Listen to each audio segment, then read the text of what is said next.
Okay, Dan, let's have a chat about what's coming up. This movie, Midas Man, because I love music, I'm fascinated to see this. It looks really good. And I watched the trailer, and what I love in the trailer from the beginning is that they all introduce themselves to Brian Epstein and they go, I'm Paul McCartney, I'm John Lennon, I'm George Harrison. And then he goes, I'm Pete Best. And of course, everybody's waiting for Ringo to be there, but Pete Best, the forgotten Beatle. Yeah, I know. I mean, I even, just while you're talking about it, I forgot about Pete Best. Yeah. Everyone thinks of the Beatles drummer as Ringo Starr, right? I mean, that name too, Ringo Starr.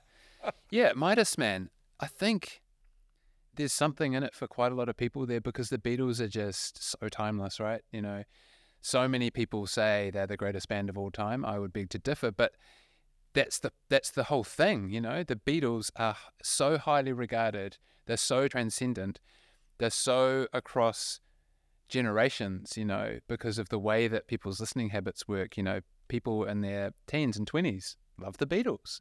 So I think that film has real appeal to people who are either wanting to double down on all their knowledge about the Beatles and just sit back and let it wash over them, and then also people who want to actually learn more about the history and the man behind the band, because he really was such a huge influence on how good the Beatles really were. Yeah.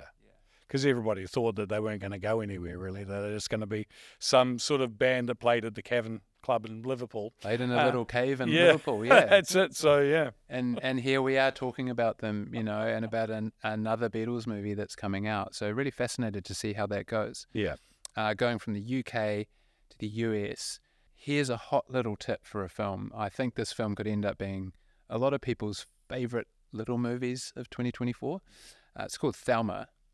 It's about 93-year-old Thelma Post who gets duped by an over-the-phone scam by someone pretending to be her grandson. And when she works out what's going on, it sets off on a crosstown mission to rightfully take back what's hers. Right. Really cute little premise. I haven't seen the film myself.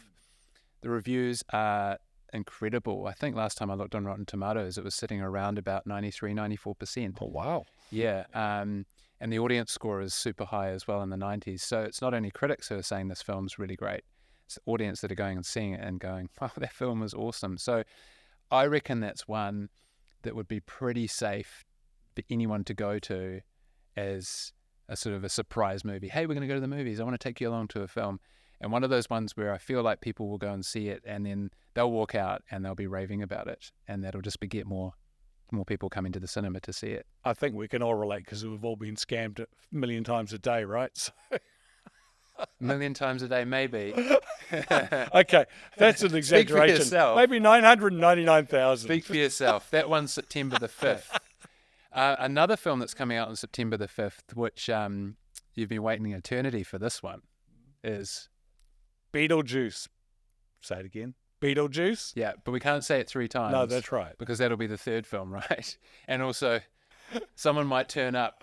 Yeah. Look, when we were kids, it was a big film, right? Massive big film for us. Michael Yeah. Keaton was a huge star post that film. He went on to play Batman in 91 and 92. And Michael Keaton is still relevant. Yes. I'm really intrigued to see how this film goes.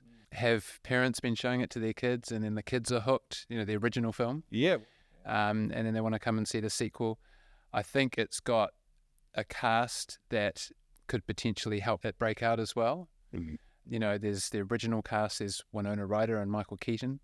And then Winona Ryder's daughter in the film is played by... Jenny Ortega. Yep. Yeah. Who's Wednesday. Yeah.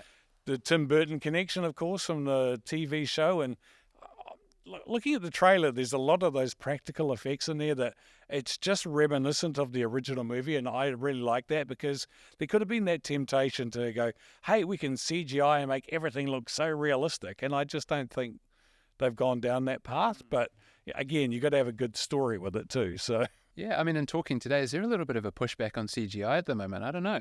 I feel like it's not a bad thing. No, I quite like it. Like the sandworms in the movie, they were stop motion animation. I think they've done that again, and stop motion is making a bit of a comeback as well. I do think, yeah, it just fits in with the look and what you expect from Beetlejuice.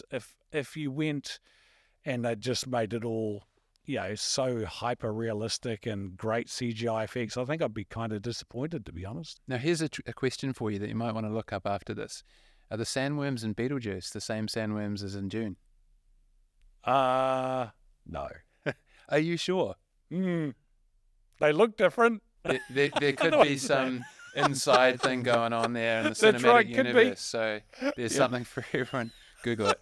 Yeah.